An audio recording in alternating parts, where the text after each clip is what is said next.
Կոտրելով կարծրատիպը, թե հրաձգությունը միայն տղամարդկանց համար է, արդեն երրորդ տարին անընդմեջ Լիանա Հարությունյանը մասնակցում է համայնքային առաջնությանը։ Մեկ անգամ հասցրել է նույնիսկ պատվավոր առաջին հորիզոնականը զբաղեցնել։ Այս տարի եւս սպասումները մեծ են։ Կապ չունի տղա թե աղջիկ, սպորտը մնում է սպորտ եւ բոլորն իրավունք ունեն հավասար ձևով մասնակցելու։ Մրցակցությունը այս տարի ավելի մեծ է, լավ գրակողներ շատ կան, թեժ պայքար է, հուսանք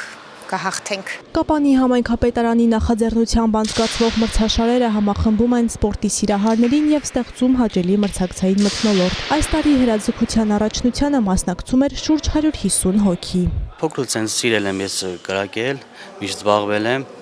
սիրողական էլի մեր համար։ Այս պահին ունեմ 82 միավոր, եթե սա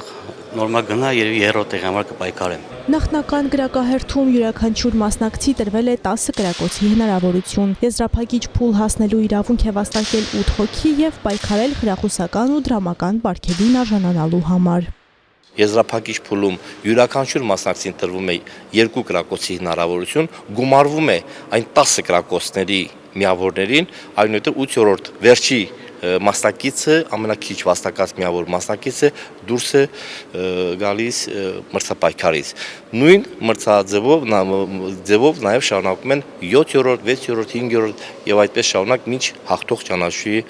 լավագույն մասնակիցը։ Հիշեցնենք նաև, որ օրերս Երևանում անցկացվեց հրաձգության Եվրոպայի առաջնությունը, որին մասնակցել է շուրջ 40 երկրի ավելի քան 450 մարզիկ, մարզիչ եւ պատվիրակ։ Մրցումներն անցկացվել են օդամղի ճատրճանակ, օդամղի հրացան եւ շարժվող թիրախ մրցաձևերում։ Խաղարկվել է 70 լրակազմ մեդալ, 4 ոսկե, 8 արծաթե եւ 1 բրոնզե մեդալները հայ մարզիկները մեր երկրում են պահել։